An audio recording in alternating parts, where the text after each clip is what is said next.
আসসালামু আলাইকুম, welcome back to my channel foodies flavour বিডিতে। আজকে আমি আপনাদেরকে তৈরি করে দেখাবো সাবুদানার ফ্রুটস ডেজার্ট জেলি রেসিপিটি। এই গরমে প্রাণ ঠান্ডা করা সাবুদানার ফ্রুট ডেজার্ট জেলি রেসিপিটি আজকে আমি আপনাদেরকে তৈরি করে দেখাবো। আমার এই সাবুদানার ফ্রুটস ডেজার্ট জেলি রেসিপিটি যদি আপনাদের ভালো লাগে তাহলে অবশ্যই আমার চ্যানেলটিকে সাবস্ক্রাইব করে পাশে থাকা বেল আইকনটিও প্রেস করে দিবেন। যারা সাবস্ক্রাইব করেছেন তাদেরকে অসংখ্য ধন্যবাদ। সাবুদানার এই ডেজার্ট রেসিপিটি যারা ফেসবুক পেজ থেকে দেখবেন তারা অবশ্যই আমার পেজটিকে ফলো এবং লাইক করে দিবেন। আর আমার এই ডেজার্ট রেসিপিটি যদি আপনাদের ভালো লাগে তাহলে অবশ্যই ভিডিওতে লাইক এবং কমেন্টস করবেন। তাহলে চলুন সাবুদানার ফ্রুট ডেজার্ট জেলি রেসিপিটি শুরু করে দেয়া যাক।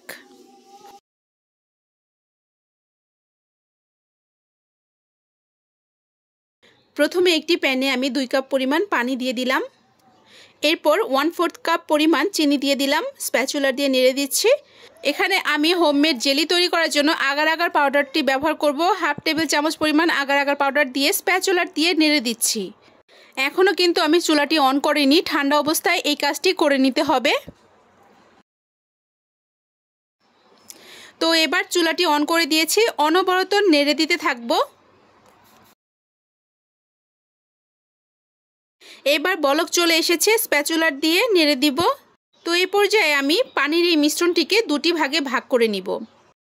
এখন আমি ফুড কালার ইউজ করব। এখানে রেড ফুড কালার দিয়ে দিলাম, স্প্যাচুলার দিয়ে নেড়ে দিলাম।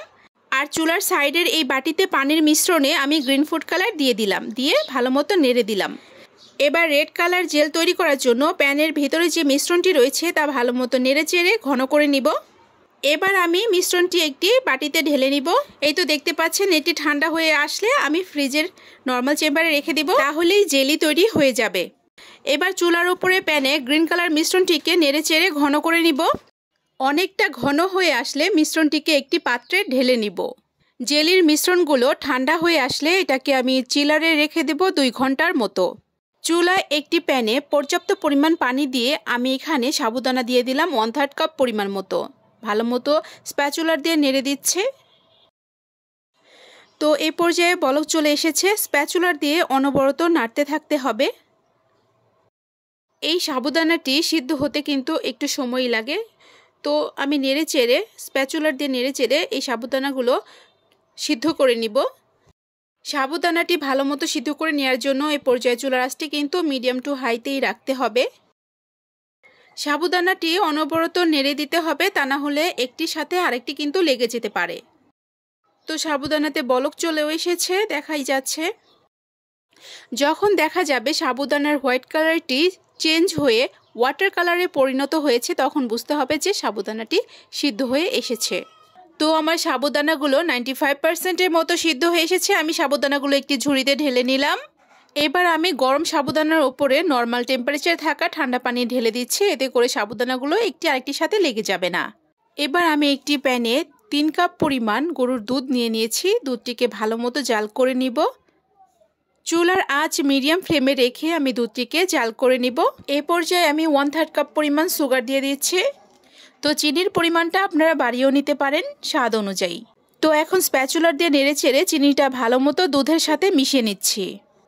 এখন সাবুদানাগুলো গরম দুধে দিয়ে দিব এবং নাড়তে থাকবো। আর এই গরম দুধে নেড়ে চেড়ে বাকি 5% সাবুদানাগুলোও বয়েল হয়ে যাবে। তো গরম দুধের মধ্যে স্প্যাচুলার দিয়ে সাবুদানাগুলো এভাবে অনবরত নাড়তে থাকবো। এ পর্যায়ে বলকও চলে এসেছে। 3 কাপ পরিমাণ গরুর দুধ জাল করতে করতে দুধের কোয়ান্টিটিটা প্রায় 1.5 কাপ পরিমাণ করে নিব। তো স্প্যাচুলার দিয়ে দুধ এবং সাবুদানা অনবরত নেড়ে নিচ্ছে। তো এই তো আমার সাবুদানাটি প্রায় 100% বয়েল হয়ে এসেছে এবং দুধের কোয়ান্টিটিটাও কমে 1.5 কাপ পরিমাণ হয়ে এসেছে।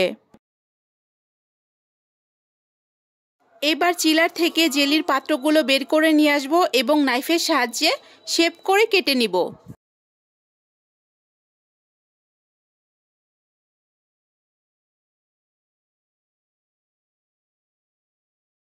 সাবুদানার ফ্রুট ডেজার্ট আইটেমে আজকে কয়েক ধরনের ফ্রুট অ্যাড করব। এখানে একটি আপেল ছোট পিস করে কেটে নিয়েছি, একটি কমলা ছোট ছোট পিস করে কেটে নিয়েছি, আনার নিয়েছি সম্পূর্ণ একটি, বেশ কয়েকটি আঙুর ছোট ছোট পিস করে কেটে নিয়েছি, আর ছোট সাইজের দুটি কলা স্লাইস করে কেটে নিয়েছি। এবার সাবুদানা ও দুধের এই মিশ্রণটি একটি কাচের পাত্রে নিয়ে নিলাম। এবার আমি এক এক করে সবগুলো ফ্রুটস দিয়ে দিব।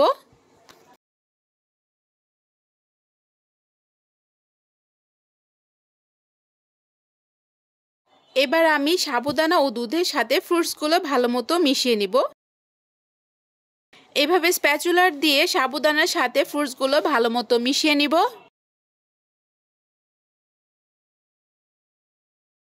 তো এই তো তৈরি হয়ে গেল আমার সাবুদানার ফ্রুট ডেজার্ট রেসিপিটি, শুধু জেলি দেওয়া বাকি রয়েছে। তো এই তো আমি এখনই জেলি দিয়ে দিচ্ছি।